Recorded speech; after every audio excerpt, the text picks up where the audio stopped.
I mean, I do think that we're starting to see, unfortunately, I don't think it's much. I think I saw Michael Tracy, and I should have added that to the slideshow. Michael Tracy posted a poll of Republicans and then like self-described MAGA Republicans, and a whole fucking lot of them support Donald Trump and his aggression against Iran, which is really depressing because I had hoped that this would maybe be, and at least from what we were starting to see, we had the likes of Dave Smith, Candace Owens, who else? There's been others, like kind of the twin guys. I don't know their names. They're like right-wing influencer guys. They have a fairly large following. They were calling him out. There was a significant number of people who were starting to at least question and hold accountable. And I thought that was good, but it really has not, at least in the polling, which you can take polling with a grain of salt. I know it's not, foolproof, but it's kind of depressing to see how many people are continuing to just kind of fall in line and back him on this stuff. But we have started to see some breakage. But where do you, okay. I know that I never really like asking people to make predictions on this stuff because it's really impossible, but you're somebody that follows these sorts of things very closely.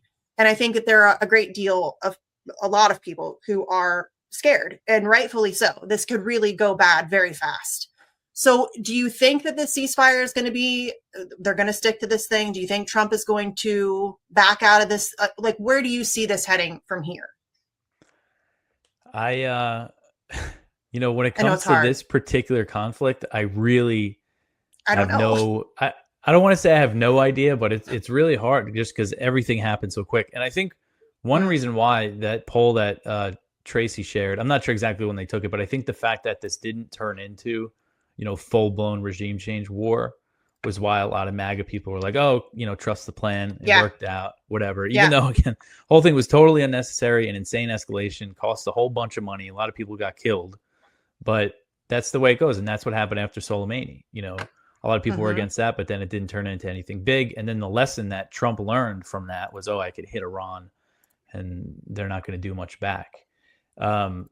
But I think if Trump doesn't... Here's the poll, just so everybody knows. Sorry, here's the poll, if anybody wants to see it. So approve, this is Republicans, and then the right is MAGA Republicans. So 85% of Republicans approve, 94%. Yeah, that is depressing. MAGA. There was that other poll before the U.S. directly entered, and a lot of it is how they asked the question. This poll the question was, do you want the U.S. to be involved in the Israel-Iran war? And the majority of even Republicans said no. Yeah. But then you say, well, what about bombing the nuclear facilities? And this is kind of the narrative. Like I've seen a lot of these conservative Inc. people spin it like this. They say, Trump doesn't want war with Iran, but he also doesn't want Iran to get a nucler weapon. So what is he supposed to do? It's like negotiate a deal like he was doing. Right. But yeah, I think, and so I was recently on Matt Gaetz' show, which was interesting. So Matt Gaetz, the former congressman, he has been like railing against Israel. He's been very, kind of flattering Trump, saying, "Oh, he wants peace through this whole thing." But I think that's because he has a relationship with him. But he's been kind of railing against Israel, and he had me on his show, and I said the U.S. has got to dump Israel. But essentially what I said in the point I made, and it was like a real short like news segment, was that if there's not a change, if the U.S. keeps giving Israel unconditional support, helps them continue to commit the genocide in Gaza, helps them in their invasion of southern Syria, their constant airstrikes in Lebanon, and everything that's happening in the West Bank, this is just going to happen again, because Netanyahu's just on this tear. He sees that he has Trump, who's just got his back. He's going to find another reason to start a war with Iran. So, and then the other thing is,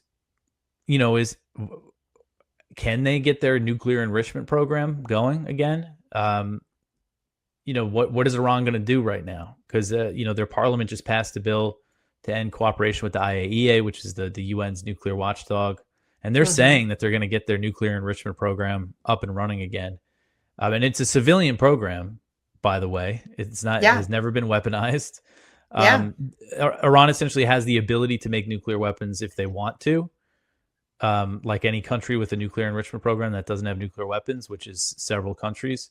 And, you know, people can quibble about the timeline and the 60% enriched uranium, but the fact is that there was no evidence they were trying to make a bomb. And Trump just gave them every incentive in the world to make a bomb. But, right? And we have actually seen, and that's something that was included in Tulsi's intelligence assessment, which is true, that the conversation inside Iran has changed over the past year. With all this Israeli aggression in the region, you see people like in the Iranian parliament, because the Ayatollah prohibited a fatwa, which is a religious edict against developing nuclear weapons. And there's a lot of talk within Iran that maybe we should change that. And we even saw an advisor to Khamenei say a few months ago, if the U.S. and Israel attack us, we might not have any choice but to you know, maybe go down that path toward a nuclear weapon. We haven't seen any sign of that. The president says, you know, he said just yesterday that, you know, we're not going to build nuclear weapons. And the question is, like, can they rebuild, or how badly damaged are these facilities and everything? But that is a factor, because Trump is saying if they restart their enrichment program, then I'll hit them again. Please clap.